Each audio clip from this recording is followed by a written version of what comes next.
Hello, dear friends.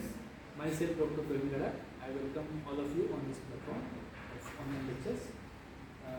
Today, here we have to discuss about the BSc third year, BSc second year, third semester, first paper, that is Environmental Microbiology. On behalf of Arts, Science and Commerce College, Badnapur, I welcome all of you.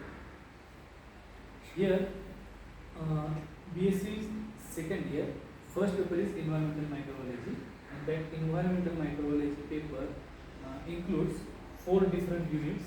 First unit is air microbiology. In this lecture, we have to discuss about the basic introductory part of your syllabus. How your syllabus is divided into different units, and each unit has equal marks of mark distribution, including internal assessments. And practical is again another part. So first unit is air microbiology. In this air microbiology, we have to discuss about the different composition of air, different microflora present in the air, indoor environment and outdoor environment, droplet nuclei, what is the significance of air sanitation. All these aspects we have to discuss in air microbiology. Second unit is water microbiology. Here this unit is divided into 2 parts. That is, first is one is drinking water quality, and another is wastewater microbiology. So this unit we have to discuss the different significant method to detect whether that water is potable for human consumption or not. We have to determine their sanitary quality by means of different methods, and how the wastewater can be treated to remove the different impurities, including pollution or pollutant present in that water before releasing into the water reservoir. In case of third unit, that is soil microbiology, we have to discuss about the different geological cycles carried out in the environment, including sulfur cycle, carbon cycle. These are included in this unit. Again, we have to discuss about the different plant micro association which is present in the environment or also in the soil. And fourth unit is environmental pollution. This it includes the basic aspects of air pollution, water pollution, soil pollution. All these are different major impact of this pollution on human. We have to discuss in this environmental pollution. In this, we have to discuss about what are the different major causes of water pollution, air pollution or soil pollution, how the pollution or the pollutant impact the human health or crop yield, and how we have to minimize that pollution to for the well-being of human or this air, water or soil. So it is all about the basic introductory part of your syllabus. Now today we will discuss about your third unit, that is water microbiology. So basically the microbiology, what is microbiology and all these basic aspects we have already discussed in first year, including 4 papers. Now we have to discuss about the applied aspect of microbiology. Here we have to discuss the microbiology of water and wastewater. Here your unit is divided into water, that is potable water, and wastewater, which is released from the household use or industrial use after use, that is included into the wastewater, and it also acts a major part of aquatic environment, and which carries different types of contaminant or pollutant in that wastewater, and after releasing from the industrial household use, it pollutes the aquatic environment, and which hazard the aquatic ecosystem. So how to minimize that pollutant or pollution of water, we have to discuss in this unit. So this unit, water microbiology, is distributed into different points. Firstly, we have to discuss about the types of water and distribution of microorganisms in water. Basically, we have to discuss about how different types of water is categorized into different categories which is present on the earth or in the atmosphere. And distribution of microorganisms. Normally, we can say microorganisms are everywhere. So, how the depth of water or different environment affect the microflora microorganisms, how the microbial load can be transferred, we have to discuss in distribution of microorganisms. Secondly, determining the standard quality of water by means of MTN and INVIC classification. So it is a major point, that is INVIC classification. It is carried out basically INVIC, that means indole, MR, meeting and citrate. These are the basic tests which we have to use for the determining the sanitary quality of water. Bacteriological examination, here we have to already only discuss about the sanitary quality, whether that water is contaminated with the fecal excreta, and here we have to discuss about the most probable number count, membrane filter technique and standard plate count. These are the different methods which we have to use for determining the bacteriological quality of water. Water purification method, different purification method, that is primary method, secondary method, tertiary method. All these methods we are discussing. Water purification method, microbiology of sewage treatment. What is meant by sewage? What is the composition of sewage? How it is treated before releasing to the aquatic environment? We have to discuss in this. Municipal sewage treatment process. Before releasing the sewage, municipal corporation carried out different processes to minimize the pollutant present in their waste, and what are that methods or different techniques we have to discuss in municipal sewage treatment processes. It is again another aspect of your unit. So let's start with this. Basically, your unit is water microbiology. So what is meant by water? Normally the name itself suggests water means drinking water or wastewater. And microbiology is nothing but a study of microorganisms which are present in the water. Normally the name itself suggests it is a study of microorganisms which are present in the water. It is nothing but a aquatic environment. Water body is normally saying aquatic environment. Microbe may occur at all depths ranging from surface region to the bottom of ocean or any water body. Normally the first statement says or microorganisms are present in the environment ranging from depth of the water to the bottom of ocean or surface water. Normally a river, ocean or lake, the surface of that water body contain large number of microorganisms which are transferred to the water body through air current. Normally they are suspended on the surface of that water. As we go further, depth of ocean, river or lake, it is ranging from few meter, foot or to a kilometer of ocean. So whether that few kilometers of depth of ocean it contains, or whether there is a presence of microorganisms in that particular depth, irrespective of water pressure. So we have to discuss. Normally आपण असं म्हणू शकतो की water surface पासून ते समुद्राच्या तळापर्यंत micro organism प्रत्येक फ्लोअरमध्ये present असतात. पाण्याची आपण वेगवेगळ्या कॅटेगरीज करतो लेअरची with respect to the depth of water, आणि प्रत्येक डेप्थमध्ये वेगवेगळ्या प्रकारचे ऑर्गॅनिझम्स किंवा मायक्रो ऑर्गॅनिझम आपल्याला पाहायला मिळतील. तर ते डिपेंड कशावर करेल की कुठल्या प्रकारचे ऑर्गॅनिझम किंवा कुठल्या प्रकारचं पाणी त्या वॉटर बॉडीमध्ये एंटर करत आहे, depending upon the sources of water. Now we have to discuss about the definition of microbiology, water microbiology. Aquatic microbiology is the study of microorganisms and their activities in fresh water, that is drinking water, estuaries, where estuary असं की ज्या ठिकाणी नद्या समुद्राला मिळतात तो part, त्यांना estuary म्हणतात, तो estuary region, and marine water, that is ocean water or salty water we can normally say, including springs, lake, river, bays and seas. Aquatic microbiology मध्ये या सर्व प्रकारचे जे aquatic environment आहे, including fresh water, marine water, estuarine water, spring, lake, bays, river, seas, well water, tube well water, all these aspects we have to discuss in water microbiology.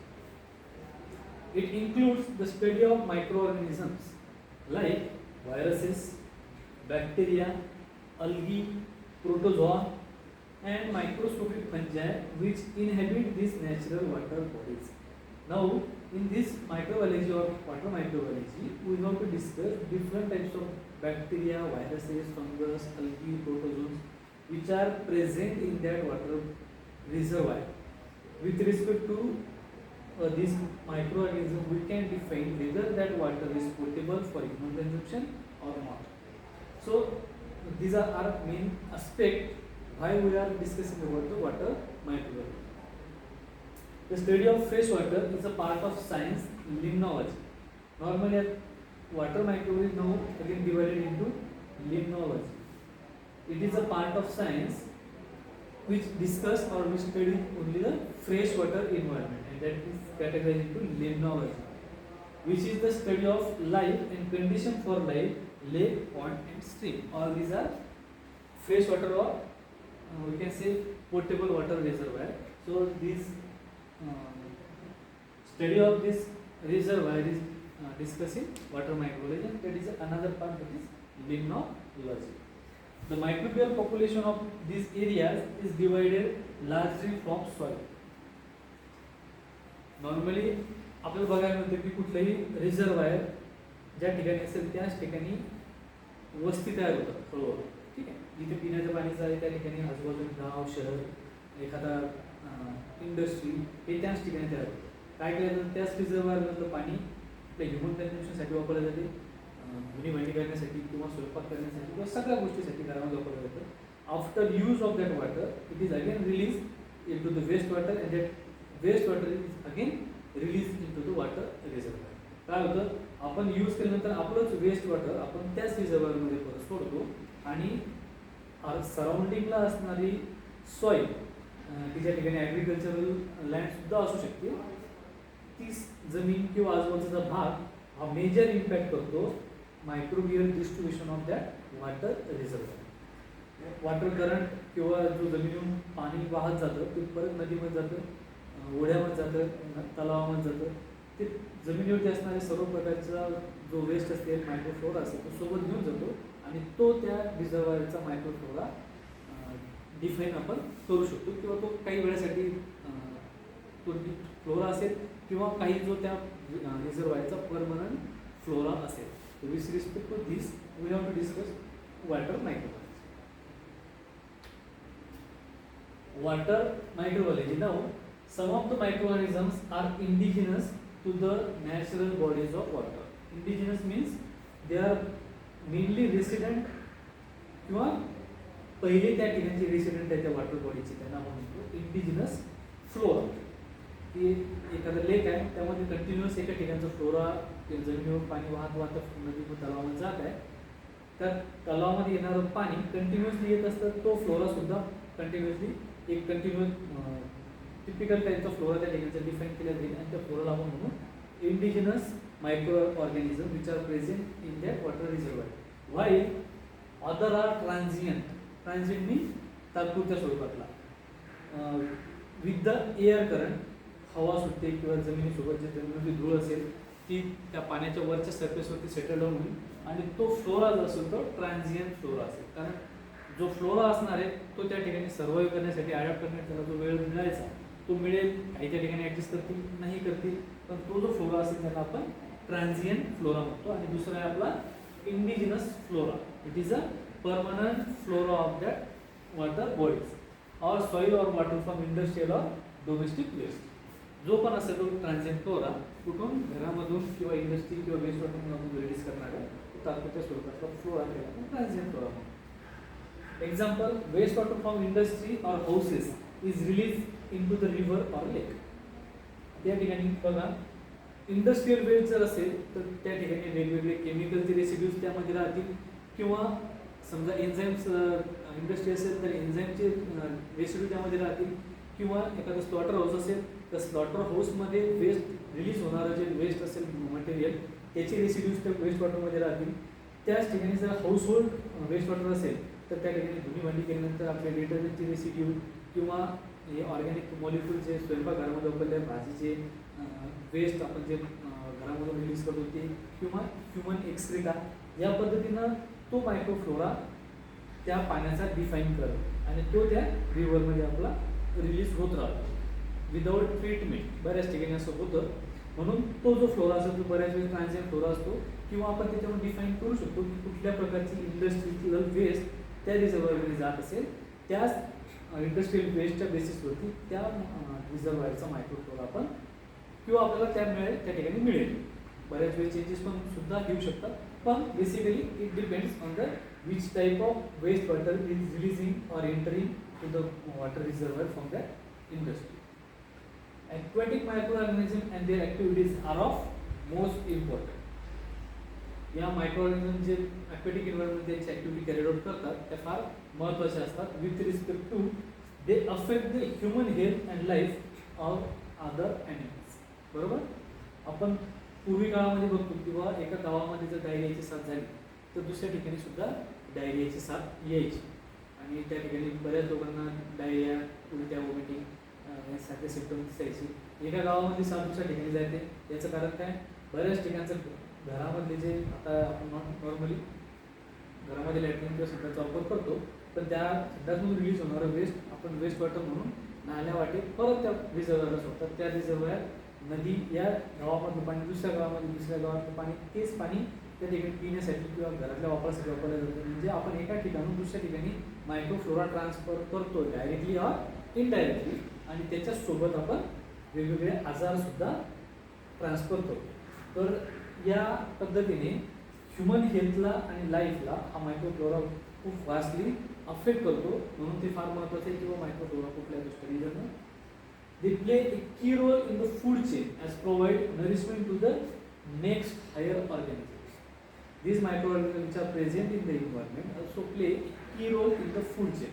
आपल्याला माहिती आहे इकॉलॉजीमध्ये आपण शिकतो food chain, food web, primary consumer पासून तर higher organism पर्यंत, primary consumer, secondary consumer, tertiary, या पद्धतीने काय होतं किंवा जे नॉर्मल रेसिड्यू किंवा घरातलं रिलीज झालेलं वेस्ट असेल त्यांना डिकम्पोज करण्याचं काम हे मायक्रो ऑर्गॅनिझम्स करतात. डिकम्पोज झाल्यानंतर त्याच्यावरती फीड होणारे दुसरे ऑर्गॅनिझम असतील, त्यांच्यावरती फीड होणारे तिसरे ऑर्गॅनिझम असतील, आणि अशा पद्धतीने फूड चेन किंवा फूड वेब हे तुमचं त्या वॉटर रिझर्वायरमध्ये सुद्धा कॅरी आउट होत असतं. तर त्यासाठी महत्त्वाचं त्या ऑर्गॅनिक मटेरियलला डिकम्पोज करण्याचं किंवा त्याला दुसऱ्या सिम्पल फॉर्ममध्ये कन्वर्ट करण्याचं काम हे मायक्रोऑर्गॅनिझम्स करत असतात, to transfer the energy from lower level to the higher energy level. म्हणून हा सुद्धा महत्त्वाचा पार्ट आपल्याला स्टडी करायचा आहे. They play a role in biochemical reaction by recycling of elements. These microorganisms which are present in the water reservoir also play an important role in the recycling of elements. बऱ्याच वेळेस काय होतं किंवा complex organic molecule जे release झाले असते एखाद्या industry किंवा हाऊसहोल्ड यूजमधून, त्यांना सिम्पल फॉर्ममध्ये कन्वर्ट करण्याचं किंवा त्याचं ऑक्सिडेशन रिडक्शन करण्याचं काम हे मायक्रोऑर्गॅनिझम्स करतात. आणि अशा पद्धतीने ते एलिमेंट्सला रिसायकल करण्यासाठी सुद्धा महत्त्वाचा रोल प्ले करतात. Sir, these are the basic important aspect while we are discussing about the water microbiology. Now we have to discuss about what are the importance of water.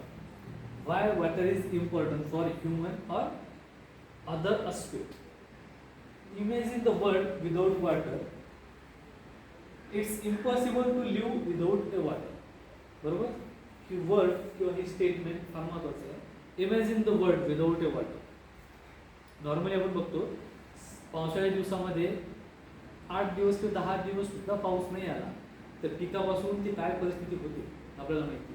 उन्हाळ्याच्या शेवटी आपण कंटिन्युअसली पावसाळा सुरुवात होण्याची वाट पाहतो. का? कारण आता आपल्याला माहिती आहे किंवा ड्रिंकिंग वॉटर प्रत्येक गोष्टीसाठी आपल्याला घरामध्ये पाण्याची आवश्यकता असते. जर तुम्हाला पाणीच मिळालं नाही कुठल्याच गोष्टीसाठी तर तुमचं आयुष्य कसं असेल हे तुम्ही फक्त इमॅजिन केलं तरी सफिशियंट आहे. म्हणून आपल्याला वॉटर किंवा पाण्याचं महत्त्व आपल्या आयुष्यामध्ये किती आहे ते आपल्याला या गोष्टीमधून पाहायला मिळेल किंवा शिकायचं आहे. Now what are the importance of water. Water is required for drinking purpose. पिण्याच्या पाण्यासाठी आपण त्याचा वापर करतो. For human consumption, for animals or क्रॉपसाठी सुद्धा आपण त्यांना पाणी पिण्यासाठी आपण त्यांना वापरलं जातात. वाईल्ड ऑर्गॅनिझम जे असते त्यांना सुद्धा पिण्यासाठी पाण्याची गरज असते. ह्युमनसाठी सुद्धा ड्रिंकिंग वॉटरची गरज असते. इथे most important aspect of water for agricultural purpose. आपण म्हणतो की भारत हा कृषीप्रधान देश आहे आणि या प्रत्येक शेती करणाऱ्या घरामध्ये, प्रत्येक गावामध्ये शेती करणारे कुटुंब आहे किंवा घरे आहेत आणि त्यांना त्यांच्या क्रॉप यील्ड वाढवण्यासाठी किंवा क्रॉप चांगल्या पद्धतीने येण्यासाठी पाण्याची गरज असते. तर ते पाणी कुठलं वापर असेल? For agricultural purpose. For industrial use, वेगवेगळ्या ज्या कंपनीज आहेत किंवा इंडस्ट्रीज आहेत त्यांना प्रत्येक गोष्टीसाठी पाण्याची गरज असते. तर त्या कंपनीमध्ये असणारे फर्नेस किंवा अजून वर्कर्स असतील त्यांना डेली ॲक्टिव्हिटीज करण्यासाठी सुद्धा पाण्याची गरज असते आणि त्या ठिकाणी जे वापरलं जातं त्याला आपण इंडस्ट्रियल पर्पजसाठी पाण्याचा आपण यूज घेतो. फॉर डोमेस्टिक यूज, घरगुती वापरासाठी प्रत्येक सकाळी उठल्यापासून ते रात्री झोपेपर्यंत तुम्हाला जी पाण्याची प्रत्येक गोष्ट पाण्यावर डिपेंड असते ती आपल्या डोमेस्टिक यूजमध्ये कॅरी आउट केलं जातं. फॉर कन्स्ट्रक्शन ऑफ इन्फ्रास्ट्रक्चर्स, इन्फ्रास्ट्रक्चरचे कन्स्ट्रक्शन असेल, आता प्रत्येक गोष्टीसाठी पाहतो आपण जे सिमेंटचं बांधकाम किंवा कुठलं असेल तर त्याला 2 ते 3-4 दिवसात आपल्याला पाण्याची मारायचं असते की ते बांधकाम पक्क होईल. त्या प्रत्येक गोष्टीसाठी तुम्हाला मिक्सरची किंवा पाण्याची गरज असते किंवा सिमेंट आणि वाळू गिट्टी यांचं जे मिक्सर तयार करत असतं ते प्रॉपर मिक्सर भरण्यासाठी तुम्हाला पाण्याची गरज असते. त्यामुळे इन्फ्रास्ट्रक्चरसाठी सुद्धा पाण्याचं फार महत्त्वाचं आहे. हा हायड्रो पॉवर स्टेशन्स, जे विद्युत प्रकल्प चालतात, जे पाण्यावरून वीज निर्मिती करतात, त्या ठिकाणी पाण्याची किती गरज आहे ते एक फार महत्त्वाचं इम्पॉर्टंट. आपल्याला माहिती आहे की कोळशापासून आपण 100% आपल्याला जी विजेची गरज आहे ती फुलफिल होत नाही. तर त्या ठिकाणी आपण हायड्रो पॉवर स्टेशन्स इस्टॅब्लिश केलेले आहेत, त्यापासून आपण वीज निर्मिती करतो. तर त्या ठिकाणी पाण्याची गरज असेल. फॉर ॲनिमलच्या वॉशिंगसाठी किंवा ड्रिंकिंग पर्पजसाठी आपल्याला पाण्याची गरज असेल. फॉर सिव्हिलायझेशन, मी अगोदर म्हटलं तुम्हाला किंवा सिव्हिलायझेशन जे बनत चाललं किंवा बनतं, नदीच्या काठावरती एखादं गाव बसलं जातं, त्याचं हळूहळू सिटीमध्ये किंवा एखाद्या मोठ्या याच्यामध्ये कन्वर्शन होत असतं. म्हणजे पूर्वीपासून आपण पाहत आलोय, ज्या वस्तीपासून जे बघतो की कुठे वस्ती बनायची की ज्या ठिकाणी पाण्याची पिण्याची व्यवस्था आहे त्याच ठिकाणी एखादं गाव किंवा एखादं शहर वसतं किंवा त्या ठिकाणी सेटल्ड होतं. तर ही सिव्हिलायझेशनचा फार महत्त्वाचा, सिव्हिलायझेशन होण्यासाठी पाण्याचा फार महत्त्वाचा रोल त्यामध्ये आहे. आणि these are the basic importance of water microbialism किंवा पाण्याचा आपल्या आयुष्यामध्ये किती महत्त्वाचा रोल आहे ते आपल्याला या ठिकाणी डिस्कस करायचं. So in next lecture we have to discuss about the water, the composition of water. Here you can see water is the most important factor for living form of life. आपण बघितलंय त्यासाठी लागते. Type of water ranges from vast ocean to the lake and flowing bodies of water such as rivers and streams. आपण water मायक्रोबॉलिझम काय आपण discuss करतो, घरामध्ये वापरलेल्या टॅप वॉटर पाण्यापासून ते ओशनमधल्या पाण्यापर्यंत आपण सर्व जे पाणी आहे किंवा त्या पाण्यामध्ये असणारे मायक्रो ऑर्गॅनिझम्स जे आहे ते आपण या ठिकाणी डिस्कस करतो. आणि मायक्रो ऑर्गॅनिझम प्रत्येक ठिकाणी प्रेझेंट असतात.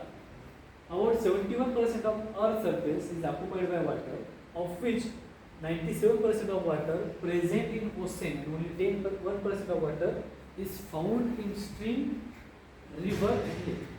आपण एक पहिल्यापासून कंटिन्यू शिकत आलो आहे की पृथ्वीवरचं पाणी जे 97% पाणी आहे की 97% पाणी आहे जे खारं पाणी किंवा समुद्राच्या मध्ये असलेलं पाणी आहे, जे की आपण हाऊसहोल्ड यूजसाठी वापरू शकत नाही किंवा कुठल्याच पर्पजसाठी त्यांना वापरता आपल्याला येत नाही. कारण त्यांना त्याची सॉल्ट पर्सेंटेज त्यामध्ये एवढं असेल की तुमची चालू असणारी मेकॅनिझम सुद्धा डिस्टर्ब करून टाकेल, त्यामुळे ते आपल्या वापरता येत. रिमेनिंग ओनली 1% वॉटर कोणतं, जे स्ट्रीम्स, रिव्हर आणि लेक्समध्ये प्रेझेंट आहे. आपला पाण्याचा सोर्स जो कुठला आहे तो कोणता आहे, रिव्हर. नदी नाल्यामध्ये येणारं जे पाणी आहे, हिमालयातून गंगा जी वाहते ती सर्व ठिकाणी पाणी घेऊन जाते. त्यानुसार हळूहळू आपल्याला पाणी आपल्याला अवेलेबल होतं. त्याचनुसार प्रत्येक भागामधून ज्या वाहणाऱ्या नद्या असतात ते पाणी, पावसाचं पाणी आपण ज्या नद्यातून वाहतं ते आपण स्टोअर करतो धरणामध्ये किंवा एखाद्या तलावामध्ये किंवा डॅममध्ये, आणि ते पाणी आपण ॲग्रिकल्चर किंवा अदर डोमेस्टिक पर्पजसाठी वापरतो. तर तो पाण्याचा सोर्स किती, फक्त 1%. आणि त्या पाण्याचा जर आपण अपव्यय केला किंवा त्याचा मिसयूज करत गेलो, कंटिन्यू त्याला पोल्युटेड करत गेलो किंवा त्या वॉटर बॉडी रिझर्वायर आपण त्यांना डिस्ट्रक्ट करत आहोत, तर काय होईल, आपल्याला या 1% मधलं पाणी या एवढ्या ह्युमन बिंगला वापरण्यासाठी पुरेसं नाही. मग आपल्याला कशावरती डिपेंड राहावं लागलं, ओशनवरती, आणि जे आपण डायरेक्टली वापरू शकत नाही. तर अशा पद्धतीने आपल्याला या पाण्याचा इम्पॉर्टन्स आपल्या आयुष्यामध्ये काय ते आपल्याला डिस्कस करायचं आहे. Distribution of water on earth surface. अर्थ सरफेसवरती किंवा पृथ्वीवरती जे पाणी आहे ते कुठल्या फॉर्ममध्ये किती पर्सेंटमध्ये अवेलेबल आहे हे त्याचं डिस्ट्रीब्युशन आहे.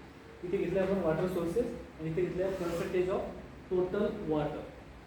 पहिले ओसेन, आपण नॉर्मली इथं पकडले की 97% ऑफ वॉटर ओसेनमध्ये आहे. त्यामध्ये काय 97.24% of water is present on ocean. 97% जगाच्या पूर्ण पृथ्वीवरती पाणी ओसेनमध्ये आहे, पण तुम्ही वापरू शकत नाही. आईस कॅप्स अँड ग्लेशियर्स याच्यावरती किती पाणी आहे 2.14% पाणी. ज्या ठिकाणी मला सर्वाइव्ह करणं अवघड होतं त्या ठिकाणी आईसच्या फॉर्ममध्ये जे पाणी आहे ते किती आहे 2.14%. ग्राउंड वॉटर पाणी, ग्राउंड वॉटर किंवा जे आपण हापसी आपला हँडपंप, बोअर वॉटर किंवा रिव्हर वॉटर यांच्यामध्ये फॉर्ममध्ये घेतो त्यामध्ये किती पाणी आहे 0.61% होती. ठीक आहे. फ्रेश वॉटर लेक जे पृथ्वीच्या तलावावरती फ्रेश वॉटरचे गोडं पाणी आहे त्यामध्ये किती आहे 0.009% होती पाणी. ठीक आहे. म्हणजे आपण बघू शकतो हे पाणी जे आहे पण तुमच्या कामाचं नाही आहे, हे सुद्धा पाणी आहे तुमच्या कामाचं नाही. रिमेनिंग आकडे तुम्ही पॉईंट फॅक्टरवरून लक्षात घेऊ शकता की किती % पाणी तुमच्या वापरासाठी अवेलेबल आहे. इनलँड सीज त्यामध्ये किती आहे 0.008%. सॉईल मॉइश्चर जमिनीमध्ये असणारं आर्द्रता त्यामध्ये किती आहे 0.005% वॉटर. ॲटमॉस्फिअरिक त्याला मॉइश्चर म्हणते किंवा वॉटर पकडा 0.001%.